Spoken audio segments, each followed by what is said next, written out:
Welcome to the Mazda 3. A perfect, daily driven, just all around amazing car.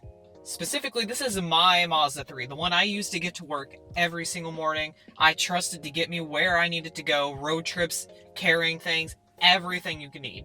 And I want to show you guys why I love this car so much. And because of that, I'm going to take you with me and I'm going to show you around, okay? And welcome to the driver's seat of my Mazda 3. And before we go out for a drive, I'm going to give you a little walk around of the car and show you the engine. There we go, come down here, pop the engine.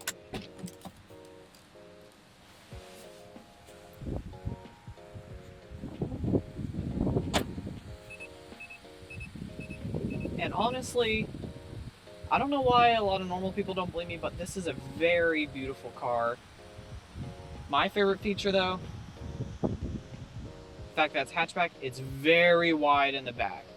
Well, not very wide, but it looks wide and I love it. It's perfect, honestly. Come around to the front.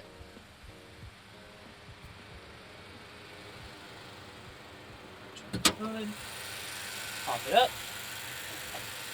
And no struts or anything, unfortunately. And here we have our Skyactiv G Turbo. Very stout engine, 2.5 liter turbo. Very reliable. Mazda's been using this for the longest time, ever since their CX-9 and the Signature trim. And then it got brought over to the Mazda 6 in their Signature trim, and they just kind of kept spreading it out, and it did eventually make its way to the Mazda 3, and I'm very glad for it. It was a very needed upgrade. A lot of ticking, because, you know, Skyactiv tomfoolery. I wish they would give us a powered strut, but oh well. Drop that. And easy peasy. Just head back into the car. Thankfully, you don't really hear much of the engine going out in the under the hood inside. Let's see if we can turn down the air a little bit. It's gonna get hot, but I want to make sure that nothing gets messed up. And let's see what we can talk about on our drive. Also, I don't know, no one else really talks about it. First thing you want to do, turn off the traction control down here in the settings. I don't know why, but it gives the Mazda 3 a much needed better reaction time when it comes to the traction control. I don't know why they have it programmed like that, but it's really nice. And with the power that the turbo does end up giving you, you want that extra that control over the vehicle, especially if you're coming from a manual vehicle and all that, because of course the turbo, you're going to get a automatic no matter what. According to Mazda, it's because their manual transmission can't handle the torque that the turbo does go. I mean, because their turbo engine is definitely torquier than what you'd expect. It's definitely not set for MPG. I mean, you still get nice MPG, but it's not meant for it, and it's very obvious because, I mean, I've just been doing like normal daily driving, and my city MPG is down to 15 or 14 at this point. Nice, easy driving, smooth around those corners as you go back and forth. Everybody talks about how bad, they switch to torsion. Oh no, who cares? But you're not going to feel it. Anybody that's in this car, they're not going to feel a torsion problem at all at any point in this car. It's a front wheel. It's all-wheel drive, but it's mostly a front-wheel drive car that's meant for daily driving that you can have fun with. And I don't know why anybody would complain about that.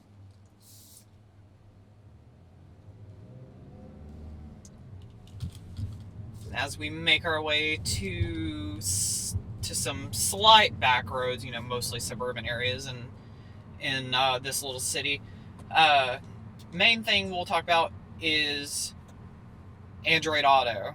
Why not the actual infotainment that Mazda has? Oh, hold hard brake. Driver assist, very good. Let's just have that aside. Driver assist stuff is very good in this car. It warns you when you're hitting the lines. There is an assist system meant to kind of bounce you back and forth. When you hit a line, it kind of bounces you back in. It does not keep you center. I think there's a centering on the high-end CX-90 now, but it's not made its way down to other models yet. Unless it's like, it's probably, if it has, it's probably on the like the SUVs and not the Mazda 3. Probably not even the CX-30, if I'm being honest. But emergency braking does work. I have it set to be kind of laggy, like not to lag behind on it, because I've had phantom brakes before where I'm going across an intersection and someone's passing me at the intersection and the car thought we were on a collision course, and I just hit a hard brake in the middle of an intersection, a busy intersection, to remind you, and I looked like a jackass and I hated it. I wish there was more, it was finer tuned, but you can kind of set it to like kind of delay a little bit. You can set it to kind of do early, you know, be a little more proactive about stopping these collisions. I personally don't like it. I'm usually aware enough to do it, but just like earlier, that little brake warning, very nice, especially because I tend to like kind of look around, make sure people aren't around me, and then what ends up happening is the idiot in front of you will start hitting their brakes, and you got to be warned about it. Fair enough. Which, as we were interrupted earlier, fits in with the infotainment, where you don't really have to take your eyes off. Like your infotainment, you got like you're looking out this way, and then you just got to look like that, right that way. Especially because down here you have your little info knob, and it's all hand. Like you can touch the screen. No, let's be honest, you can touch the screen. You're not gonna want to though. Let's be honest. You have to lean very far forward. You have to reach your hand out. It's a process. Instead, you just have your hand just come down to your side where there's a little wheel right here, and you can just move around. Android Auto's not really built for it, but it handles it well. You can just, because you can move the knob like as a directional on top of rotating it. So say you need to like go over to another panel, you can just keep going back and forth, back and forth, back and forth, and then you rotate inside that. It's kind of like you got big movement, small movement, tap, and it's easy. If you need super fine control, yes, you can use your hands, blah, blah, blah. Mainly I care about Android Auto though, because the Mazda infotainment, it's built for the knob, but it's very bare bones. You have your navigation, carbon turbo. I don't remember if it actually is supposed to come with it. I've had a premium Mazda 3 before that didn't have its SD card when I had it, and I just didn't care because I have Android Auto. Who cares? But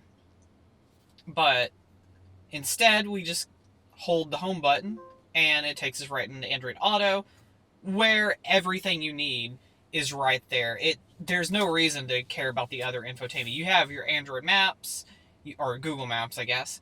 You have your music, all of your apps right here. You got your side menu, and that's it. That's it. You go into music and just let it play. Like, what else do you need? You want your maps? Hit the navigation button. Boom, it pops up like that. I think if you hit it again, it'll go. No, it doesn't. Okay, it used to get bigger if you hit the navigation button again.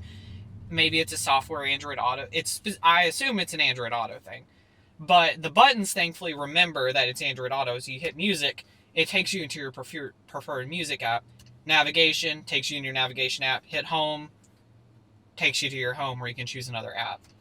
Typically, music and map are open at the same time, and that's it. But in this kind of car, are you really wanting to mess with all this constantly? No, you want to drive.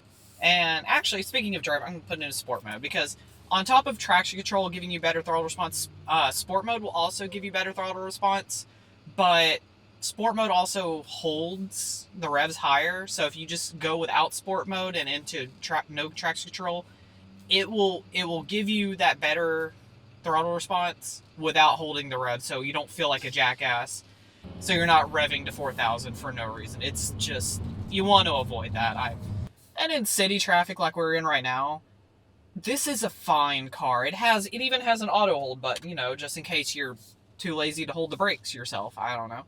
But it's very easy in traffic. The turbo gives you, especially if you have the better throttle response mode turned on, it eases you into it. It's instant, and it can be soft if you want it hard, if you just stab it. You don't even feel the transmission half the time. Like sometimes if you're really like just messing with it, being mean to it, you're gonna feel the transmission switching between and all that. If you're just driving for the sake of just having a nice leisurely drive, you're not gonna feel the transmission. It's Mazda's 6-speed transmission. It's a slush box and it's nice. What I do appreciate though with their transmission is it actually has it kind of solidifies the clutch, locks the clutches together when it knows that you're actually really trying to kind of get on the gas and go and all that. So that way there's not a lot of slippage. So combine that with better throttle response, you have a very torquey instant response, especially if you're in sport mode, because it knows to kind of keep you between that 2,000 to 3,000 limit, because that's where the sweet spot in the torque is. It just responds instantly. Like right up here, we're gonna turn on our blinker. Okay, cool. I thought he was about to turn left on us, and that would have been annoying. This is the weirdest little road. I don't like this road at all. Texas is weird. I don't like the road. But you just give it that, and it goes. Already at 50. Let's go. If I had to run it down, it's just easy. City driving, easy. Back roads driving, fun. It's a little rough on those, but again, this is the one time the torsion stuff actually matters.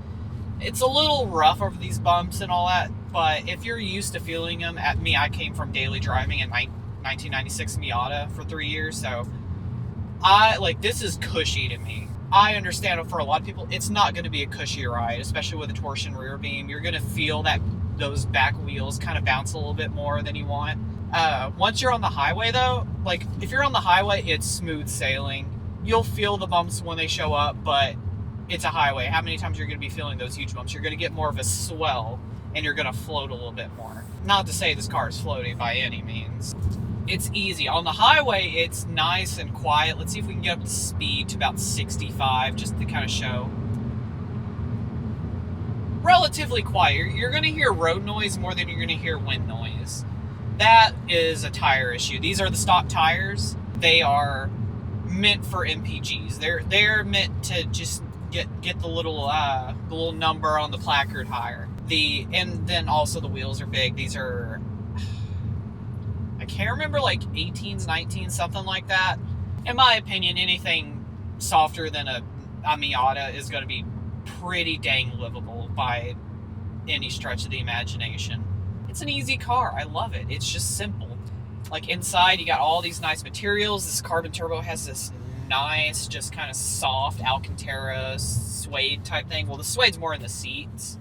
It's Mazda's attempt to be more upmarket looking. I feel like the 4th gen Mazda is really kind of coming to their own of what their idea for their cars are supposed to be. Because you had the 1st gen kind of eco car, like an Econobox type car. 2nd gen, they're like, oh, you know what? Our thing is we want to be sporty. Okay, let's try being sporty.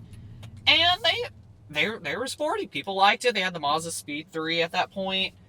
Well, they're going to head back this way. But they had the Mazda 3 at that point. Or the Speed 3 at that point. Really rowdy car. A lot of torque steer, front wheel drive only, that kind of thing. A lot of people love that. Then you had the 3rd gen, where it was very they just brought it back a lot. They tried to make it look more nice, easier to get into.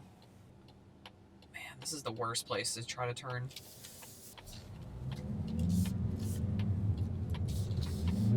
And we're gonna pound it.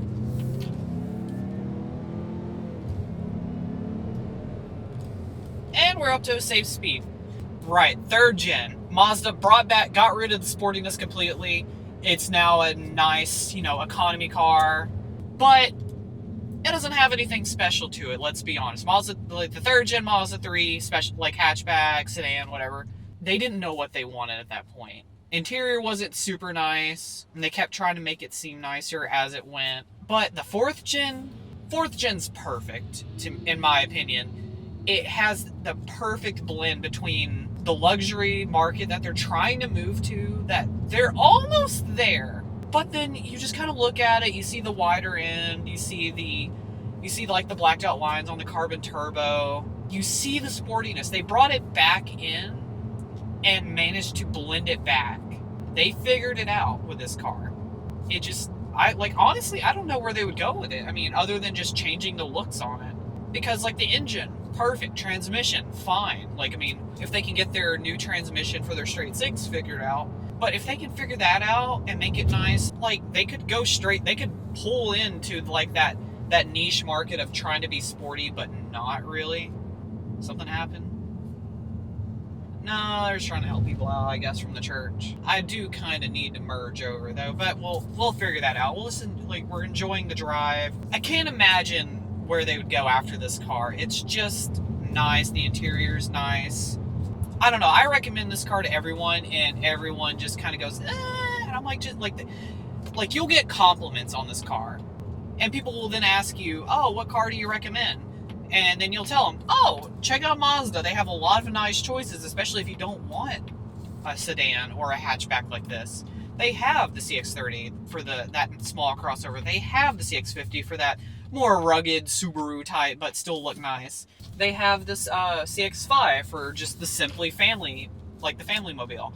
They have the CX-90 if you want that big, like, just kind of luxurious interior 3-row type vehicle. And they have the CX-70 if you don't want the 3rd row, even though it's the same vehicle. But they have those vehicles, and then people will look at you and go, I'm not sure. And you're just going, why? You love the car. You keep telling me that you like my car and all that. Like, just give it a try. They're not that expensive. Like this, I got this car for $30,000. This is a nice brand new car.